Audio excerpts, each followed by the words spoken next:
roll intro.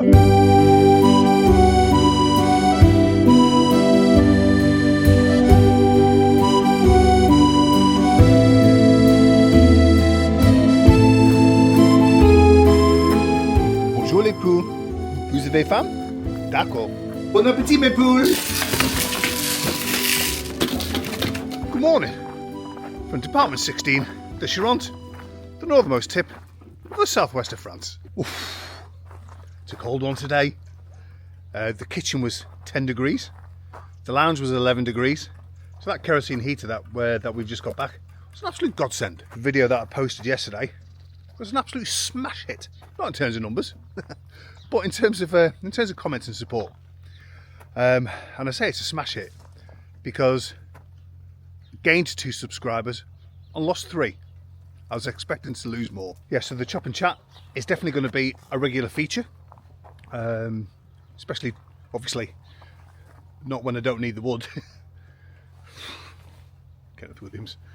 But yeah, and it seems though Jean-Pierre Lacroix is going to be, I wouldn't say regular, but every so often he's going to appear. I'm slowly developing a character, and he's definitely going to have a costume. Of course he is. Anyway, so we decided to paint the whole of the bathroom in the end, and so we've got an awful curtain that goes underneath the sink, and so we want to get rid of that, but we need some nice baskets because there's stuff under there. So we need some nice baskets. So we're going to go to a shop called Centricore in Saint-Junien today. So we're going to drop the kids off. We're going to go to Centricore. So I don't think you've been there on this video, so yeah, we'll take you there. But thank you all for your comments. Good morning, sunshine. Do you have a nice sleepies? Good boy. Where's Belle? She's there too.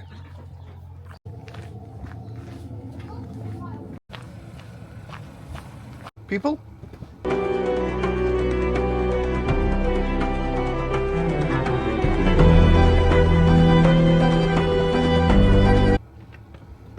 Cue slow-mo.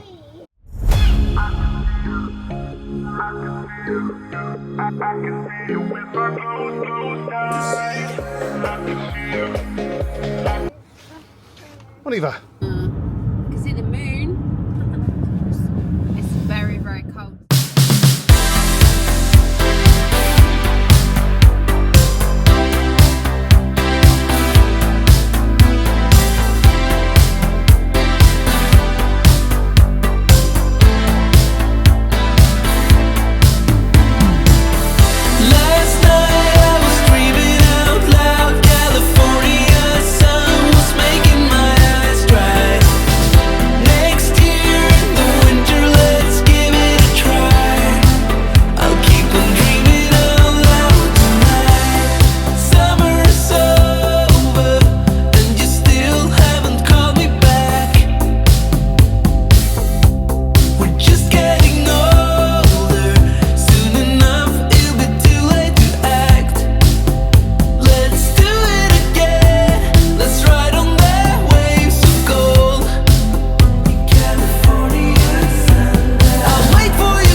Hope. There's a horse that we've just seen in the farmer's field. She's lovely, she's got lovely eyes. I'll show you. Hello. Hello there. Right, so we've I'm going to pull the curtain back on. I'll show you. Because the boxes aren't quite big enough, and there is a dirty big pipe there. That I'm probably going to have to box in. Anyway, yes, so still cracking on with the bathroom. That was the bonus wall. And then we've got another bonus wall. Around the corner is wallpapered anyway. And then we just need to do some cutting in at the top. Bonjour, je m'appelle Jean-Pierre Lacroix. Stop, it's me really. Well, I'm starting to gather my Jean-Pierre costume. Anyway, what's chop and chat? Can you hear me? I have to say that because I'd be really annoyed with myself if I went to edit it and none of the sound came through, or it was really quiet. Anyway, chop and chat. That's staying. Jean-Pierre, he's staying. I don't know how often he'll appear though, but yeah. Oh, answers to a few comments. The cutting in versus rolling it on first and then cutting it in. You know, there's a topic. See, and tape. We did use tape, but I didn't film the cutting in, like I said. But and Lisa's really good at freehand anyway. So I find that if you cut in first, you might not cut in enough to the point that the roller will actually reach. Doesn't matter. It got painted, didn't it? Doesn't really matter. Anyway, anything else contentious? Yeah. In terms of funny stories, people want to hear funny stories. That's absolutely great. I'm going to keep this the topic as light as you can be from having a career in policing. Chop wood. Yes, the thicker the better, but our log burner is not overly massive, so some of them do need to be cut down. Anyway, story. So this is not a funny story, just an absolute bizarre story, yeah, from my point of view. And probably it's a story of how I could have done things better. And I use this example in my interview from becoming from a constable to a sergeant on how things went wrong. And it could have gone catastrophically wrong. It's annoying. So, rewind back to 2002. I was a detective constable, probably had about 7 years servicing, and I'd inherited a harassment allegation. Now, the Harassment Act came in 1997, but probably didn't get royal attention until 1999. So it was a fairly new bit of legislation. Missed that bit. And so the person who was being harassed was a local councillor to Hastings, and she was receiving an enormous amount of hate email from somebody who's quite clearly mental. Missed it again. It's because I'm not concentrating. And so, yeah, the investigation was handed over to the CID. Still keep missing it. And I got given it. And I managed to trace this person down through their IP address. And they lived in Tunbridge Wells. Now, where things went wrong is because a lot of his emails were absolutely rambling on about all sorts. They were homophobic, they were racist, they were most definitely anti-police. And in one of the emails, they said, and if the police come round here, I'm going to set my flat on fire and blow everybody up inside it, including the police. I did read that, but I didn't pay much credence to it. So anyway, fast forward to the day of the arrest. So we go to this apartment. Well, it's like an old Victorian house. You know, the lovely grand houses that you see that have been converted into flats. And of course, he lived on the top floor, because all suspects and criminals always live on the top floor. You ask any police officer that. I don't think this one's going to go. So, no. Yeah, so I knock on the door, and I'm with my mate, and whenever I tell this story, I'll come closer. I always try to dumb it down, because it sounds as though we're dramifying it. That's not a word. Over-egging the story, but it's not. So I knock on the door. The person behind says, "Who is it?" Says it's the police. He said, "Yeah, what do you want?" I said, "Can you open the door?" He went, "Hang on." So he goes off. 30 seconds later, nothing later. There's no answer. So I knock on the door again. And the bloke says, "Who is it?" I said, "It's still the police. Open the door." Then we hear all sorts of commotion going on behind the door, and like he was packing stuff against the door. So I knock on the door, and he said, "Who is it?" I said, "It's still the police." It's starting to get a bit comical at this point. Then we smelled petrol, and I went, "Shit." So I ran down to the police car, got the door key out, which is a big 30 kilogram, big bit of metal that you used to knock through the door. So we just started banging away at this door, and the smell of petrol was getting stronger and stronger and stronger. Anyway, Del and I, we managed to get through. We managed to get in the door, and it was just packed full of old TVs, all up against the door. And we walk down the corridor, and we see the suspect, and he's wearing a military-style S10 respirator, and in his hand, he's got a Zippo lighter, and I'm not exaggerating. He flicks it and throws it on the floor, and the whole flat went, and it blew me and Del out the flat door. So we went running and getting fire extinguishers, trying to put the flames out. But unless you've been in that set of circumstances, the smoke is really thick, and the fire is really hot, very, very quickly. And so we then spent the rest of the time evacuating the rest of the building. What we didn't know is because I'd actually gone to his address the day before, and he wasn't in. But a neighbour had told him that two plainclothed police officers had been round to knock on his door. So he in his head knew that they were going to be coming back pretty soon. So what he'd done is he got a load of bed sheets, and he tied them together from, I think, the 4th floor.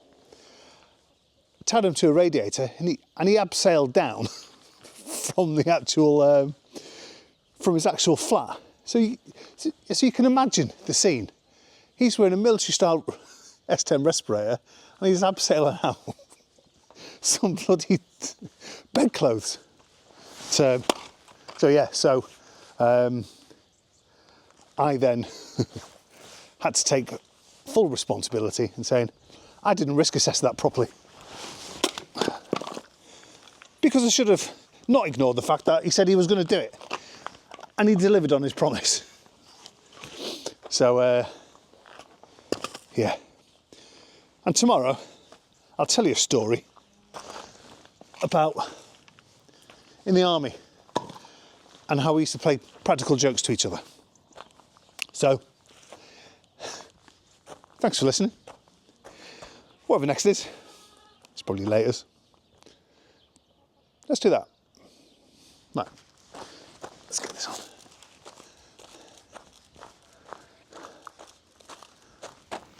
I'll tell you what next is, or was, post office lady's just been. Now Rosie, for those of you that don't know, she's my eldest twin. She's 21. She's an optometrist. When I went back to the UK a few months ago, I got her to give me an eye test. A piece was missing. Dad? Puzzle I used to do my eye test. Or can you do the slow-mo with it? I've got the onset of early cataracts, not glaucoma, which is what I said in the last video. And so now the glasses have come through. She's prescribed for me, so I've just literally tried it right. Yeah, so these are my distance glasses. And bloody hell, the world's in 4K. I didn't realise how bad my eyes were. Yeah, it's absolutely stunning. And, oh, what? It's staining. Did you nearly break them? I saw that. No. And these are my readers. So now I'm going to be constantly walking around doing that. Does this suit me? Yeah, I can't see the distance with them. But these are now like, I've now got to wear these. I'm not going to. Not all the time. But yeah, it's amazing. Anyway, so that's what next was. I'll see you tomorrow.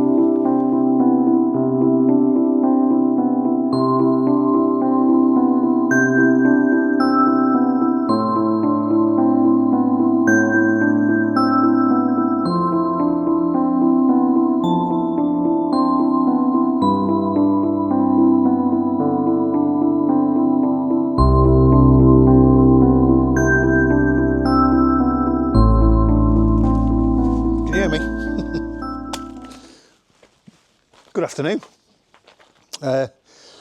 We've already been out today. We went to La Rochefoucauld, been to Action, been to the Jardin, been to Leclerc, been to McDonald's. Just want to give a shout out to Dave Johnson, ex-inspector from Greater Manchester Police, GMP. He probably sounds a bit I'm from Manchester, like he stepped straight out of Oasis. Anyway, he wants to shop and chat. Let's speed this up. Let's do some chatting.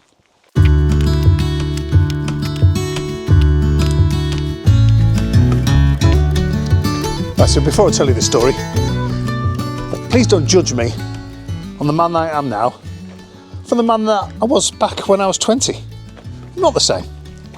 So, it's 1992, and we've just come back from Canada on exercise because we were a mechanised battalion, and I was a 432 driver. I'm a personal carrier driver. And we got told that our leave was cancelled because we had to go to the former Yugoslavia. And we all said, "Where's that?" There we go. So we spent months painting our vehicles white, training, and then we go over to Bosnia. And I was stationed in a place called Vitez. And we weren't the first ones there. The first ones there were I think it was the Royal Ordnance Corps and the engineers, so they built us Tent City. And it was very, very basic. So it was pallets on the floor to lead us from one part of the camp to the other, from tent to tent. We had awful kerosene heaters, I think, to keep us warm. It got down to like -12, and I'm pretty sure it did. Waking up in the morning with bottles of Coke, like slush puppies. And the toilets was in a toilet tent. And it was always dark in there because all the soldiers would nick the bulbs, would steal the bulbs for their own tents. But basically the toilets were a bucket with a toilet seat on it, with a bin bag on the inside. And it stank, it absolutely stank. So we would wear our S10 respirators, you had to go to the toilet. And the only partition was a bit of material. There were no doors, so you'd walk in there, more or less sit down on somebody's lap. Anyway, so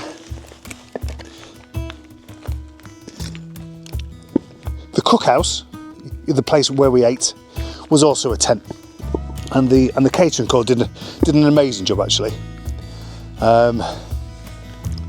But you know, so it was basic. You know, you had your folded tables, or your foldable tables, your foldable chairs, and each lunchtime you would have a butter dish. You'd have your salt and pepper, and your tomato sauces and stuff like that. And the reason why I say that is because each platoon, which comprised of about 30 men, had to spend 1 day a week, I think it was, being the duty platoon, is the cap. What that involved was we had to empty the toilets by picking up a bin bag that was filled and taking it far away into a hole in the ground that the engineers had dug. But you'd also had to set up the cookhouse. So you'd have to put the butter out, you'd have to put the salt and pepper out, you'd have to get the tables and chairs out. Yeah, the cat flinched a little bit. So, so you would empty the toilets, say for example, and you would put a fresh bin bag in there to be emptied the next day for a different team, for a different platoon to go and empty. But what we'd do, I'm going to come closer in case anyone's listening. But what we'd do is when we put the clean, don't judge, the clean bin bag in there, we'd slice it a little with our penknife. What that meant was, when they'd lifted the back out, it would split and go everywhere. And because our tent wasn't too far away from the toilet tent, we'd hear the platoon going absolutely crazy. But what we'd also do is, you know, the cafe style salt and peppers, we'd unscrew them to the last thing. So we do that on one table. Another table we would make sure that the locking systems weren't in place for the benches. And another table we'd do it that all the hinges weren't locked in for the bench or table. And so we would sit on our table that was completely untouched and just watch from around the room somebody swearing because they'd emptied salt all over the dinner, somebody swearing because they'd emptied pepper all over the dinner, and everyone else swearing because their tables had just collapsed at one end and all the food went all over the floor, and others where they've fallen on the floor because their bench was tampered with. Missed that. So anyway, when I checked this morning, this video was already 16 minutes long. I've probably been rabbiting for 5. Yeah, so nothing much has happened. My brother's coming over on the 7th of Feb, which is just after my birthday. For those of you that have been following for a while, he surprised me on my birthday last year. So he's coming over 4 days later, which is really, really nice. So his return flight, and his car park came to £80. That's nothing, is it? And next Tuesday, Darren from one half of Sons of Agony, me and him are going to be fitting our new garage doors. So, no, let's try that again. It's better. Thank you all so much for watching. Really appreciate it. Really appreciate the comments. Laters.